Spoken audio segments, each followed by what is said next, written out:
Hamadakyapi. My name is Audrey German, and you are tuned into the CHG 411 show. So I'm glad that you're here, and with me today is Gypsy Wana. She's also with Community Health Education. Hi. And Josh Pacheco with System Upton Law Enforcement. And this month we're talking about preparedness. Last week we had Jim Pearson and Gary Gaikowski from Law Enforcement come and visit with us and shared information on what we can do in the event that there's an emergency, such as a blizzard or where we are needing some extra help, and they gave us information on who we can call and what services are available through emergency management. And so today we wanted to visit a little bit more about how we can prepare for winter driving, because we all know that those blizzards and storms come up, and sometimes they come up unexpectedly. Sometimes we have to drive in those conditions, and so we wanted to visit about what we can do to be prepared and make sure that we're safe when we're on the road. So we asked Josh to be here, and I'm going to just talk a little bit about what are some of the things that we can do to make sure we're prepared as far as before the winter. I think that's the most important thing, is what we can do before those icy roads come, before the snow comes. So one of the things is we encourage people to stock your vehicle with all the things that you might need in the event that you get stuck in your vehicle, or in the event that you get stuck in the snow. So one of the things is to have a snow shovel, a broom, and an ice scraper. I know when the first snow came, I was without that ice scraper, and so trying to get the snow off your windshield when you don't have a scraper is not the easiest thing. And so making sure you have those things in your vehicle. Having jumper cables. Sometimes in these, when the weather gets cold, our battery, you need a jump, and so if we have those already, then we can get the help that we need. Also having a flashlight and any kind of warning device. They say like flares, but I'm not sure where you would get a flare. Josh, do you have any idea where people might be able to pick up flares?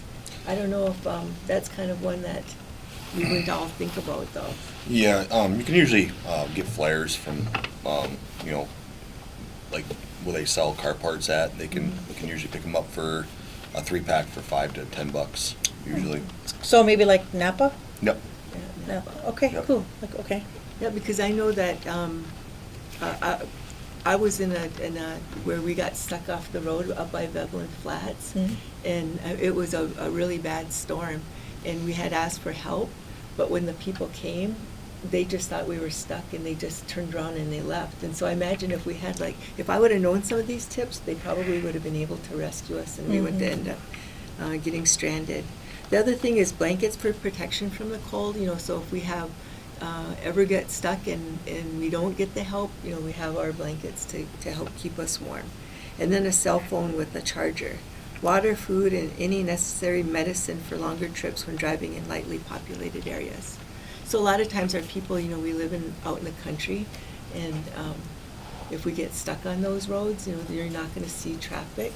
I mean, even Gypsy just lives off the road, and I know she wasn't able to get out of her vehicle, but that's quite a distance to walk. Mm-hmm. And so those are just some of the things that we can have in our vehicle, and they're things that I think that we even probably have in our home, except that flare. So if we can pack those things, I think that would help us. Mhm. If we ever got stuck out on those roads. So Good idea. So what can you add to that? Just for a safety tip too, if people are going to travel through storms, if you absolutely have to, make sure that you let a family member know also, and to let them know where you're going. And so if they don't hear from you at all or anything like that, they can call us, and then we can hopefully work out something along those lines with that. So letting people know that you're going, that Yes. you're traveling, where you're going, and what route you're taking. Yep. Because a lot of times, even in our areas, cell service is that we don't have good Yep. cell service. And so letting people know where you're going and when you should be there. So that's a good tip. So what are some of the things that you, law enforcement, sees, when we have, we've had icy roads, we have the ice storms, we've had blizzards. What are some of the things you guys are seeing out on the roads? people are not distancing themselves in between vehicles. Good point. They're not taking their time, getting to point A to point B. They're not wearing seatbelts. Wow. Sometimes they just don't take their time to get from point A to point B, and then, you know, they just end up in the ditch or they get in a car crash, you know. Yeah. So it's one of those things where you gotta be patient Yeah. and give yourself enough time to get to work if you have to go to work. Yeah. Don't rush it. So one of the things I always notice when I'm driving on the, like on the interstate to Fargo or whatever, and if it's icy or foggy or anything, I've always seen pickup trucks going by, and I'm like, wow, they got four-wheel drive. But they still barrel down like, going 80 miles an hour. And I'm like, just because you have four-wheel drive doesn't make you immune from ice or That's absolutely better in correct. fog. Yep. That's absolutely correct. People think that when they have four-wheel drive, they can go through anything. They can't. Yeah. Especially ice. Yeah. And I think that keeping that distance, because like normally they say like 4 to 5 seconds between you and the car Yep. ahead of you, but almost that needs to be doubled because Oh, yeah. because you don't know how long we're not, if you're on ice or snow, you just can't put on your brake either. Stopping slowly, that's the other thing, instead of putting on your, because I think our reaction is to slam on the brakes. Yep. And what's going to happen is we're going to end up spinning and Yep. going in the ditch. So I think people need to be aware to keep that safe distance and to slow down. And so, like, I kind of just want to say all the younger drivers, if they're watching this show, or even if they're not, all the older folks can tell the younger ones, you may feel invincible. I know I did when I was a kid, and I never paid much attention to any of it, but, as you get older, you realize, how lucky, I was lucky in a lot of instances, but you become more aware of the dangers of what could happen. So we just remember to keep that distance, slow down in the icy weather, and be prepared. Younger people, just be aware. So which comes up to the other subject about distracted driving, because I think so many of our people, and it's not just young people today, you see it all the time. They're on their phones and they're texting, and so like Gypsy was just sharing, driving the other day on the 4-lane where a vehicle pulled out in front of her, and Going on a 4-lane, and a car come out from Shopko. And had I not been paying attention, it would just been, even if I just looked down to do the radio, that quick, I would have hit them because they cut me out that close. And I'm going, I wasn't going a full 45, probably 40, and the roads were clear and stuff. But other than, with him just coming out like that, it was, and I had my grandson in the car, so I'm like, whoa. yeah. And So, being yeah. buckled up, so I'm glad you shared that too.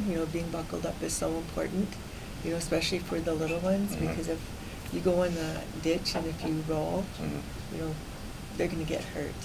So Yes. do you see very much of that? Yes, I have personally seen car crashes where people were not buckled in, and when they crash, things have had happen in the vehicle with the children or the adults or the teenagers not being buckled in. Yeah. That they can get thrown away, or they can get thrown in that vehicle.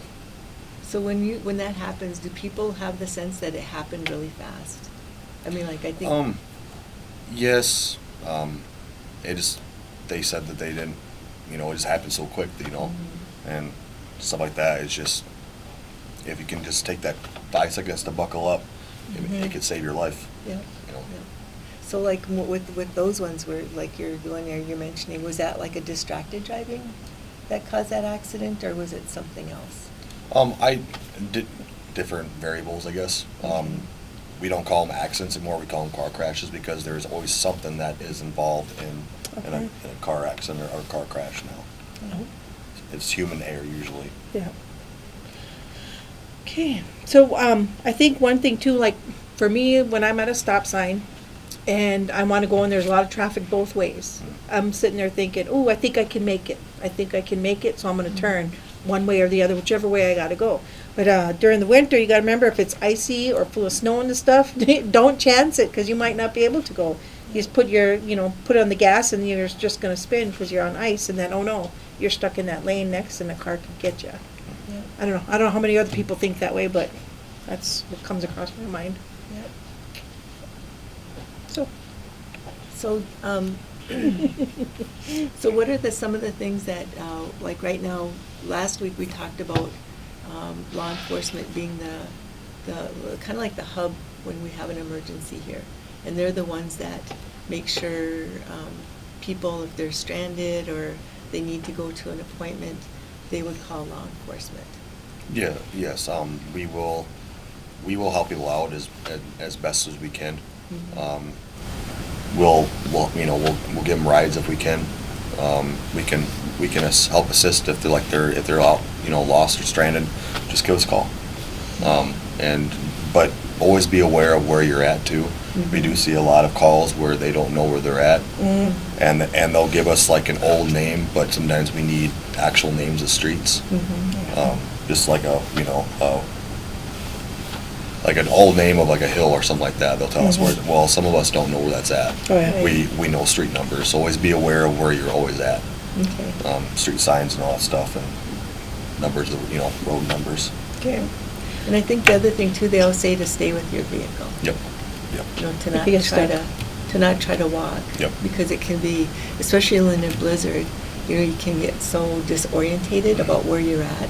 And a lot of times you hear things like that, where people left their vehicle and tried to walk home, and then they end up and they're just like such a short distance from where they Yeah. needed to be. And so I think staying with the vehicle is important. Yep. So I'm just thinking about the cell phones, we all have our cell phones now, so again, that was on your thing, and make sure if you have your cell phone, to have the charger, having it charged up, because I know back in the day, when we were younger, we didn't have cell phones, and that was one of the things we always did, we always called, and that's a good idea to keep doing that, is when you're leaving, I should be there by such and such a time, and that was always good. I think we always gave like an hour leeway, give or take, and if we weren't there, then we'd like, okay, better call around and start looking and seeing what's what. So Yeah. that's still a good habit to do. And then I kind of laugh because the kids nowadays don't really get it, but yeah, so good idea. And I don't know if this is something, but when people do get stuck, what are some of the things that they should remember about their vehicle? If they're going to stay in their vehicle and they're going to turn it on and off, what are some of the things that they should remember about their vehicle? Well, you always want to make sure that your muffler is not covered with snow. It will you'll start getting carbon monoxide in the vehicle. Okay. If you start feeling disoriented in the vehicle, then more than likely you're getting carbon monoxide inside the vehicle. You need to get out as fast as you can, Okay. and get some fresh air. And then make sure, like I said, make sure your muffler is not covered in snow, because the vehicle can run, Okay. and keep you warm and keep you safe and all that stuff. If you want to keep it, running for half an hour and then stop it for half an hour and then turn it back on, get warm again, you can do that too. So, but Okay. you guys made a big point about keeping those emergency items inside the vehicle when you're going to travel, or even keep it in there, Okay. over the winter time. Yeah. So, Okay. So it's pretty important to keep gas in your vehicle. yes, yes. Full Yes. tank. Don't let it run on empty or close to empty. To always keep at least Yep. a half a tank Yep. of gas, because Yeah. if you get stuck, you're going to Yep. appreciate having that extra fuel in your Okay. vehicle. Yep. Along with the blanket. I missed Yep. that one. Yep.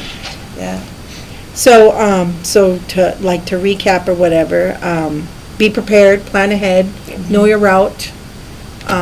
Let family members know if you're gonna be traveling. If the weather's super bad, try not to travel anywhere unless it's absolutely necessary. And on that note, I'd like to say, don't go to IHS because it'd more likely be closed.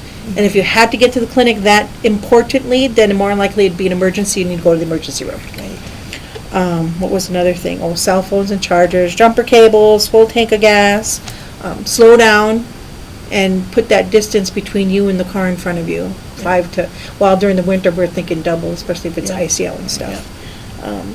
What else? Oh, and if you have four-wheel drive, the rules apply to you too. Yep. Anything else? Wear your seatbelt. Oh, yeah. Most seatbelts, especially in the wintertime, when the roads are icy. You want to make sure you're properly buckled up, and if you have a child that is in a car seat and you want to make sure that's the right car seat for your child, or make sure that they're buckled up properly, community health education can help you check Right. that car seat for you. And so we're always there, and we're located at the Woodrow Wilson Keble Memorial Healthcare Center. So that and drive safe.